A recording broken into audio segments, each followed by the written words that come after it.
안녕하세요. 7월 6일 수요일 아침입니다. 말씀과 함께 새롭게 여는 소망의 아침을 시작하겠습니다. 피터 블룸필드는 성숙한 성도가 되려면 죄의식과 자기 주관에 사로잡히지 않도록 주의하라라고 이야기합니다. 욥기 6장 1절로 13절까지 말씀을 본문으로 하여 고통 중에 절망하는 욥이라고 하는 주제로 함께 은혜를 나누기를 원합니다. 의인으로 인정받던 욥은 하루아침에 많은 재산과 자녀, 건강을 잃게 됩니다. 그럼에도 그는 하나님을 향한 믿음의 끈을 놓지 않습니다.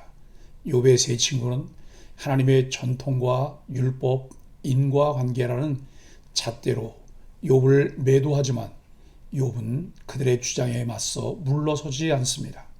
신앙은 이해할 수 없는 고난 속에서 하나님을 인격적으로 알아가는 과정입니다. 하나님과 인격적으로 교제하며 하나님을 경외하며 섬기는 것이 인간에게 주어진 본분인데 죄에 오염된 인생들이 본분을 망각하며 살아갑니다. 하나님을 영화롭게 하는 것과 영원토록 그를 즐거워하는 사람의 제일된 목적을 이루는 삶을 살아가기 위해 우리들이 가져야 할 바른 신앙적 자세는 무엇일까를 생각하며 욥의 대답을 경청해야 합니다. 이 욥기는 순전하고 의로운 욥의 고난을 통해 하나님이 어떤 분이신가를 드러내기 위해 쓰였습니다. 인간의 얄팍하고 편협한 이성, 논리, 도덕, 전통, 관습의 틀로는 감히 하나님의 전능하심과 사랑을 온전히 담아내지 못합니다. 욥기는 현실의 모순과 갈등으로 인해 하나님의 주권과 섭리를 다 이해할 수 없을 때에도 여전히 하나님의 신실하심과 인도하심을 신뢰하도록 이끌어줍니다. 욥에 대한 하나님의 신뢰는 변함없는 하나님의 성품을 담아 악에서 떠난 욥의 한결같음에 있는 것이 아닌가를 생각하게 합니다. 하나님의 존재와 그의 성품을 알아가며 하나님께서 형상을 회복해가는 점진적 성화의 삶에 참 가치를 두고 하나님의 인격과 삶을 본받는 복된 그리스도인의 삶을 살아갑시다. 엘리바스의 설익은 뼈아픈 충고에 욥이 반응합니다. 욥은 괴로움이 바다의 모래보다도 무거워 자신의 말이 경솔했다고 고백합니다. 그칠 줄 모르는 고통 가운데서도 그가 위로받고 기뻐하는 이유는 거룩하신 이의 말씀을 거역하지 않았기 때문입니다. 욥은 무기력함을 토로하며 자신에게 아무런 도움과 능력이 없음을 한탄합니다. 1절로 7절에는 탄식에는 이유가 있다고 합니다. 잘못된 충고는 상대방에게 괴로움을 더합니다. 욥은 자신의 괴로움을 토로합니다.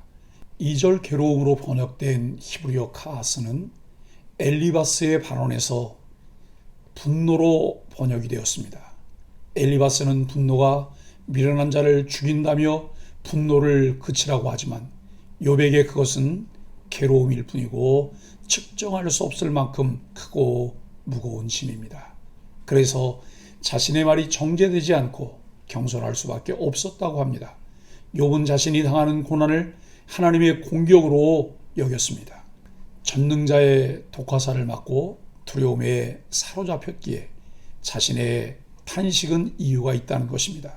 싱겁고 역겨운 음식을 먹기 어렵고 만지기도 싫듯 욥의 고난은 욥이 생각하기도 싫고 받아들이기도 힘든 고통스러운 상황입니다. 욥이 느꼈다고 말하는 괴로움, 바다 모래보다 무거울 것이라는 말에서 느껴지는 고통의 강도는 어느 정도일까요? 지금까지의 삶에서 겪었던 고난이 욥이 당한 고난과 비교할 수 있을 정도의 고난이었을까요? 고통과 어려움 때문에 내게 거친 말을 하는 이들을 어떻게 이해할 수 있을까요? 욥이 어려움과 고통 속에서도 악을 행하지 않고 원망을 하지 않을 수 있었던 이유가 온전함과 하나님을 경외하며 악에서 떠난 삶이 생활화된 습관에서 나온 것이라 생각하며 우리들이 계속해야 할 경건 훈련을 계획해 봅시다. 8절로 13절은 내가 바라는 것을 주시기를 라고 하는 욥은 자신이 바라는 것이 이루어지기를 소망합니다. 그가 원하는 것은 죽음의 세계에서 경험하는 안식입니다. 10절은 난해의 구절 중 하나로 다음과 같은 의미를 담고 있습니다. 만약 죽음이 현실이 된다면 그것은 내게 위로가 될 것이다. 나는 고통 가운데서도 기뻐할 텐데 그 이유는 거룩하신 이의 말씀을 거역하지 않았다는 확신 때문이다 라고 하는 것이죠. 그래서 욥은 회개 대신 하나님께 탄식하고 질문하는 길을 택합니다. 욥은 하나님을 찾으라는 엘리바스의 충고를 완전히 거부하는 셈입니다. 욥은 더 이상 버틸 힘이 없다며 죽음을 갈망하는 이유를 밝힙니다. 욥의 고난은 하나님의 응답 안에서만 해결책을 찾을 수 있습니다. 극심한 고통 가운데서 욥이 간절히 바란 것이 죽음의 세계에서 경험하는 안식이라는 것에 주목해 보아야 합니다. 하나님을 경외하며 악에서 떠난 삶을 살았던 욥이 극심한 고통과 상처를 더해주는 친구들의 빗나간 충고에도 죄를 범하지 않고 여전히 영원한 안식을 사모하고 있다고 하는 것을 보아야 합니다. 그러나 그 영원한 안식마저도 자신의 손에 있지 않고 하나님의 주권에 있다는 것을 욥은 인정합니다. 고통 가운데서도 말씀을 거역하지 않았다는 욥의 확신은 욥이 늘 자신의 감정에 따라 행동하지 않고 하나님과 인격적인 관계에서 하나님을 경외하는 사람이었다는 것을 보여줍니다. 사랑하는 소망의 가족 여러분, 표현할 수 없는 어려움과 아픔을 겪을 때 나를 통해 표현될 수 있는 것은 무엇일까요?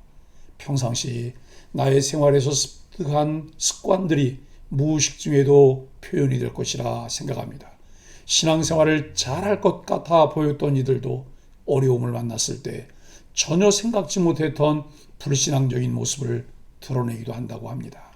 심지어 죽음의 문턱을 넘어갈 때 하나님을 모른다고 부인하는 사람도 있었다는 이야기를 듣습니다. 우리는 고난 속에서도 주님은 계신다고 말합니다. 혹은 고난에는 하나님의 깊은 뜻이 있다고도 말합니다. 하지만 주님의 함께 하심과 하나님의 깊은 뜻을 세상 사람들이 깨닫게 할 책임이 우리에게 있음은 종종 잊고 살아갑니다. 이것을 잊은 채 건네는 위로는 얼른 죽으면 좋겠다라는 욥의 반응처럼 듣는 사람을 격앙시킬 뿐입니다. 욥에게 필요했던 것은 섣부른 위로나 교훈이 아니라 묵묵히 곁을 지키는 무언의 위로가 아닐까요? 욥은 극심한 고통 속에서 슬픔과 탄식을 드러내며 절망했습니다. 그 절망은 하나님께 죽기를 구하는 데까지 나아갔습니다. 이렇게 극심한 고통 앞에서 자신을 스스로 지킬 수 있는 사람은 없습니다. 그렇기에 우리는 하나님의 도우심을 늘 구하며 의지해야 하고 고통당하는 지체들을 돌아보며 공감해주고 그들이 회복되기까지 믿음을 잃지 않도록 격려해 주어야 합니다. 그래서 고난 앞에서 나 자신은 물론이고 모두가 넘어지지 않도록 힘쓰는 우리 소망의 가족들이 되기를 예수 그리스도 이름으로 간절히 축복합니다. 함께 기도하겠습니다.